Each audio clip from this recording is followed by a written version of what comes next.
Hi guys, so going to show you a few different techniques in order to get the kind of manipulations in the style of Danny Jones. I would say for some of this it looks as if these objects have been placed on top of a printed photo. I've actually emailed the artist to kind of inquire as to how he has created these. It says in an interview that they are done digitally, so it'll be nice to see from his perspective how he was able to get this. I have got a few different ways in which you can create a similar effect.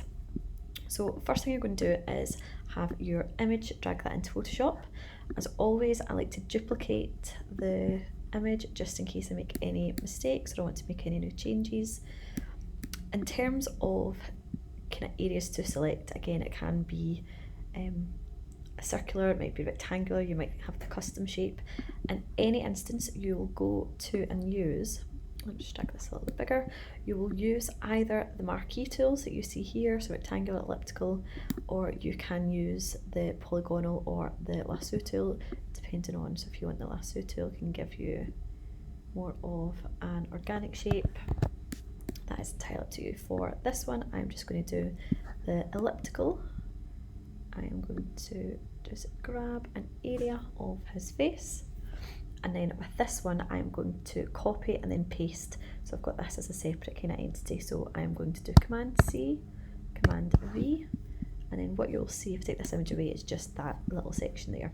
So again, however you want to grab a section, whether you have the subject kind of taking up the full space of your shape, like this one here, or perhaps if you want some of the background, again, entirely up to you. It'll be really nice to have in your book a little bit of trial and error and a few of these different techniques. So initially I have this layer selected here. So again, you can see it is my round layer. A few different things I can do. So the first thing I can do is go to Filter, and then I can go to Liquify. Dialog box should appear. I can go down to the bottom left and zoom in so I can see what I am doing.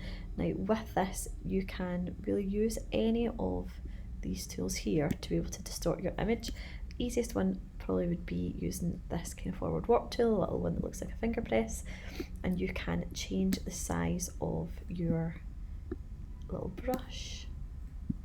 Let's make it a little bit smaller. As you can see here, that almost takes up the full space. I want it a little bit smaller again.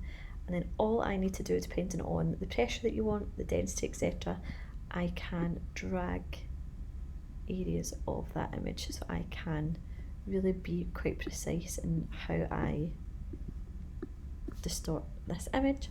Once I'm happy with it, I can just click OK, and it does that automatically for me.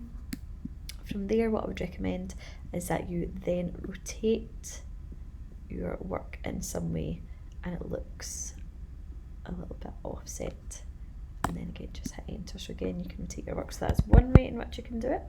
So you can liquefy. Again, I'm just going to select an area I want here. I'm going to Command C, Command V. Again, I've just got that little section there. I can go to Filter and then Distort. So it'll be a really nice experiment with different ways that you can distort here. One that I think can look really quite nice is actually Ripple. And then if I zoom in, I can obviously see the amount that is obviously kind of rippled. You can see how much it's been distorted. So again, if I want it to be really quite abstract, if I want to know what my kind of object is, if I want it just to be distorted a little bit more, then you can see that you have that there as well. So that's another way in which you can do it. So we've got Liquify. Again, you'll find all of these in the filter. So Filter, Liquify. I've got Filter, Distort. I can go to Ripple.